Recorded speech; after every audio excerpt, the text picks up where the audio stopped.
The OnePlus 7 Pro came out in May of 2019. Now that we're in 2020, we can look forward to flagships that are going to come out this year.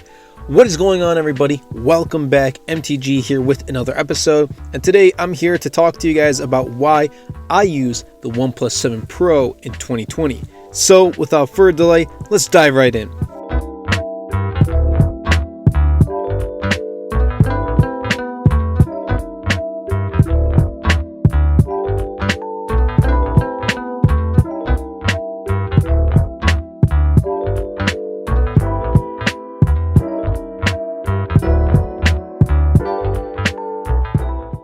So for me, the most important thing is display.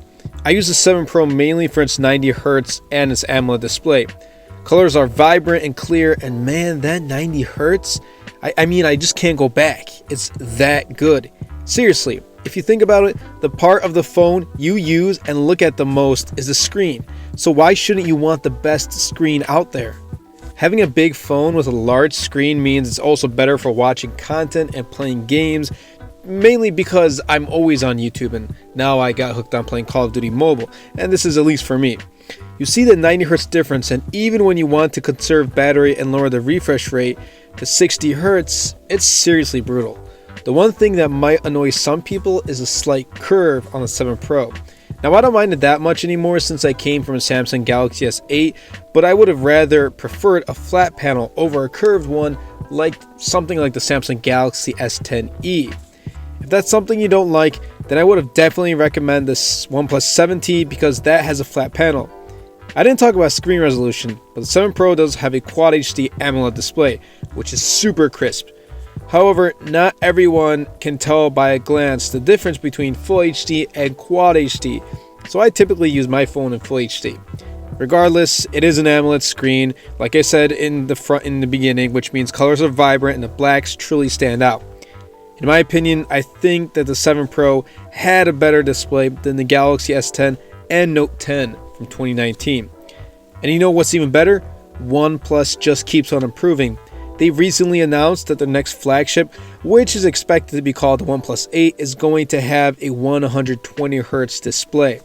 2020 is going to be the year for high refresh rates for sure. Battery life on this guy is superb. Not only does it have a large 4000 mAh battery, it also has warp charging. That's the thing I love most about the 7 Pro when it comes to battery. Now, I wish the phone did have wireless charging, but I'm not upset, nor do I seek it often. I've learned to live without it for the time being.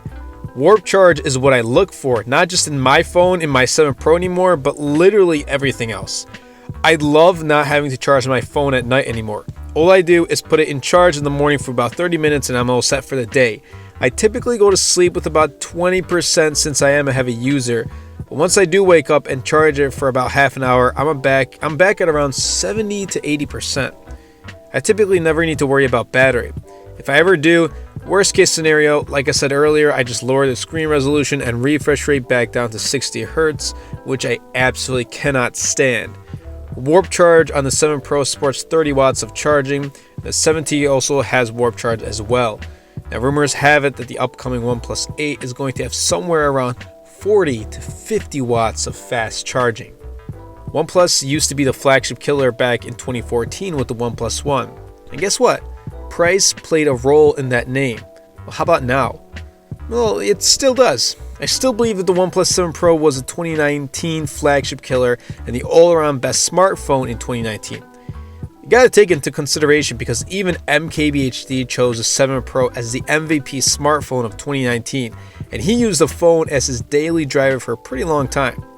I know some people won't agree with me, and that's totally fine.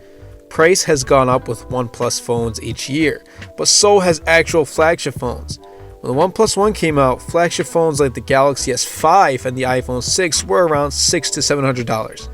Now when we take a look at flagships, they easily passed the $1,000 mark, so it clearly makes sense that OnePlus would raise their prices as well. I bought my 7 Pro with a student discount, and with total after tax, I paid around $712 for the 12GB RAM and 256 gigs of storage model. During that time, I could have gone with the Galaxy S10 Plus, but for me, the price was important, and that's why I chose the 7 Pro. So long as OnePlus continues to deliver flagship specs at a lower price, I'll always continue to choose OnePlus as my daily driver. Next comes the small things in the 7 Pro. I love Oxygen OS. It's buttery smooth and probably the cleanest version and custom OEM for Android, period. Fast updates was a huge plus for me, as well as the channel itself. The in-display fingerprint sensor is super fast as well too. The alert slider is a huge plus for me and a sweet addition. The speakers get very loud and they don't disappoint. I mean, once you add up all these things, the 7 Pro is a pretty sweet deal. And not gonna lie, I will be looking for these types of features in future devices, because these are what stand out for me and features I used often. And just by the way, if you want to check out the OnePlus 7 Pro with all these amazing specs and features, you can get it on the website, the official website, for the 6 gig RAM and 128 gigs of storage model for $499. That's a pretty killer deal. Okay, so I make videos based on tech, and some will think that I switch out phones often, and I don't. I wish I did, because I know that it would definitely help out the channel for sure, but I don't. You know what though? In all honesty, I don't need to switch to a new flagship in 2020, because the 7 Pro will still perform as well as phones released this year in 2020. It will easily get me through the year without a doubt. And even if I were to switch my daily driver, that would only be because I was given the opportunity to, as well as the fact that it would help my channel.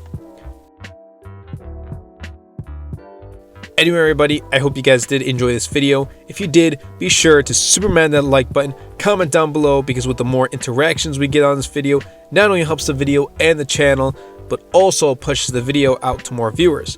And best of all, superman that subscribe button. Until next time, everybody, and until next video, this is MTG.